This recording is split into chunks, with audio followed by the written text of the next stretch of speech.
To say 15 years, maybe 20 even. I have this, I'll play it for you, this just little bit that I like so much, but I've never been able to,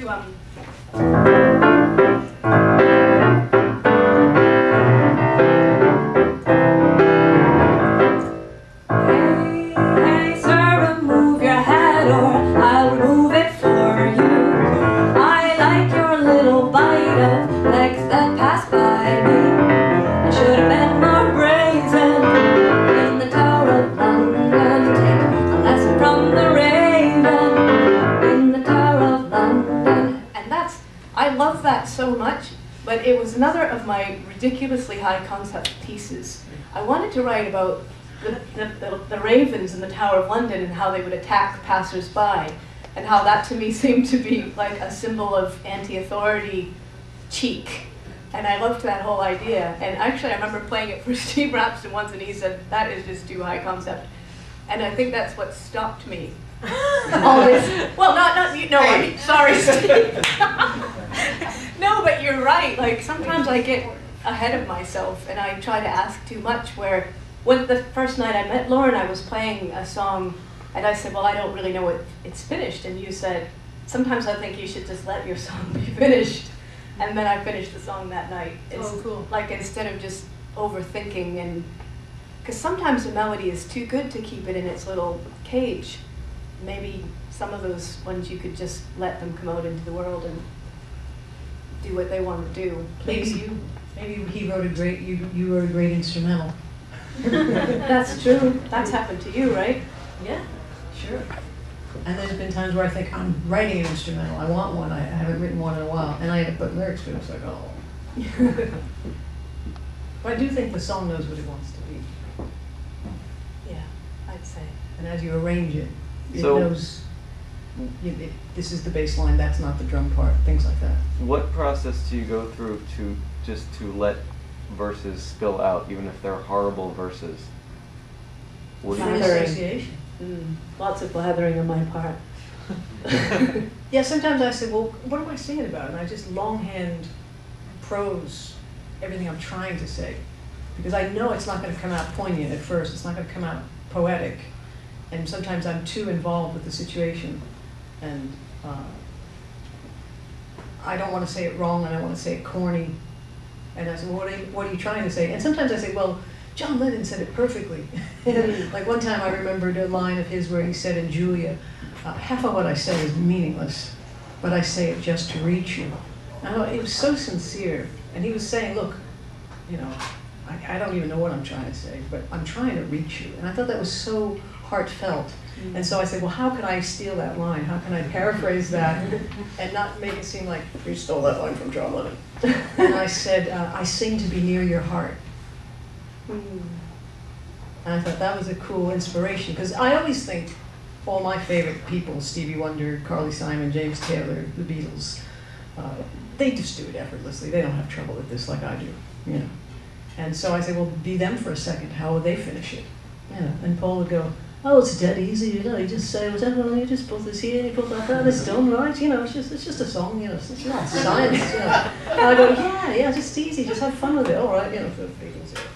So that's what I do. Time to go. Sorry, I have to take this. Wanted in surgery.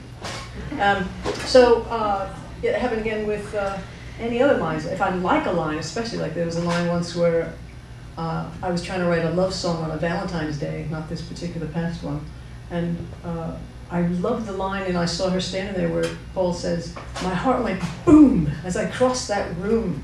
I went, wow, because you know that feeling when you see somebody, you just explode with like, oh my God, who is that? You know? And I thought, I want to steal that. How would I say that? And I said, I want to be the boom in your heart. And I don't think anybody would say, hey, did you steal it from her? I saw her standing there a million years ago. No. I think we can cop a lot from other people. There's a poem by this Maine poet called Martin Steingesser, and he says, let's go into the bookstore and rip off lines of poetry. And go in and read, and he imagines them as like linguini that slips into your ear, and no one can see all these lines of poetry going inside us. And then, of course, with your own chemistry, they respond to something else, and as you just said, they turn into something new. But personally, I do a lot of scribbling, and then I also find that I write away from my instruments a lot. I'll probably get the gift, you know, the windfall of a melody or something, and then I get stuck. I'm not like you, I don't usually write them in an hour. I might get a verse and a chorus or just a chorus, and then I'm away doing the dishes or something, but my mind is wheeling on that and just kind of, and then I run back and write some more. So kind of, I work in fits and starts more. And I also work on many songs all at the same time. And so I cycle through, you know, whatever your new pets are, playing the pets and then playing the one that's hard. And then you might make one more like little, a new interlude comes to you, or a new bridge comes to you, and you get that much further, and then you come back to another pet that's easy. I just try to keep stirring, you know, the soup, as it were. Just keep things in motion. Yeah. I always hate when you're playing a song and you play it over and over and over again, and then you kind of, it's become like just numb to you. You kind of, because you've played it so many times and you kind of lose track of what it was really about. How do you get back to what you were originally talking about? Do you like try to collaborate with people, or if you know? That's a great question. I think slowing down sometimes for me is very useful, to just literally maybe even cut the tempo in half. Or I sometimes like to try it on a different instrument. So I go back and forth between the piano and the harp, if I can play it on the harp. Or sometimes just sing it without any accompaniment. How about you, Lauren? What do you do to keep things fresh? Sometimes I just put it away for a while. But I noticed one time when I was listening away from the studio, away from my guitar, to the little bit I had of a tune that wasn't finished, like in the car where I'm used to hearing things that are finished, or in the living room on the stereo system. As soon as it stopped, I heard the very next bass note. Like I heard where it was supposed to go, whereas before I was stuck and I didn't know where it was going to go. So then I'd run to my guitar and say, was that pitch really the note I thought it was? And it sort of determined the next chord, which opened up a few other things. But sometimes I do need perspective, so like a painting, you'd have to get away from it, get some distance on it. And also like the idea of cross-pollination, of you know, letting the bees come in from other places, listening to different stuff, and talking to people, yes. I love the idea though that it's often us that lets the next bit in. It is always. It is always us, isn't it? Yeah, I mean, yeah. It does feel, I don't know all of you who make songs, when this divine thing happens, it feels like it just comes, doesn't it? I mean, it feels like a present, the best present ever. And then maybe we get scared. I think that's what happens to me sometimes. I think, oh man, I really love that. And then, boom, the garage door shuts and you can't get the car out. Kind of thing. But I liked what you said about going off and doing something else. Like we have a whole book list here, because thankfully we're not the first creative beings to ever walk the planet. You know, there've been sculptors and artists and architects and singers and musicians and every other thing that takes all this creativity, like pretty much everything. And they've all written books about how they got their idea, if they went to sleep and had a dream and woke up with the idea, or there's so many things to try. And I feel like the creative place that I discovered when I was 10 and wrote my first tune was like a room I got to go in, like a curtain opened and showed me this wonderful playground.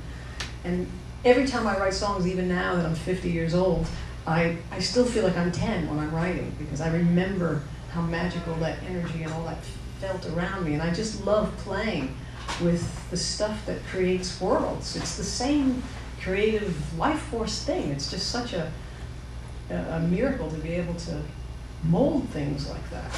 And so getting away from the instrument and being physically in your body, taking a walk, doing the laundry, washing the dishes, cleaning the house, there's something about that that keeps things stirring. And no matter what question you pose to your brain, since we're like a computer, it will search for the answer.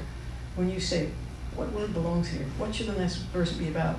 Your brain hasn't stopped thinking about it just because you took a phone call or went for a walk. It's still thinking about it.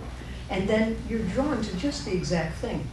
there's the title, it's on a sign, or I'm going to a movie, there's the line I'm looking for. They just said it in the film and you write it down. You're so glad that you let yourself out of the house and finally go do something else because you thought, I gotta finish this today. But the answer was down the block, you know?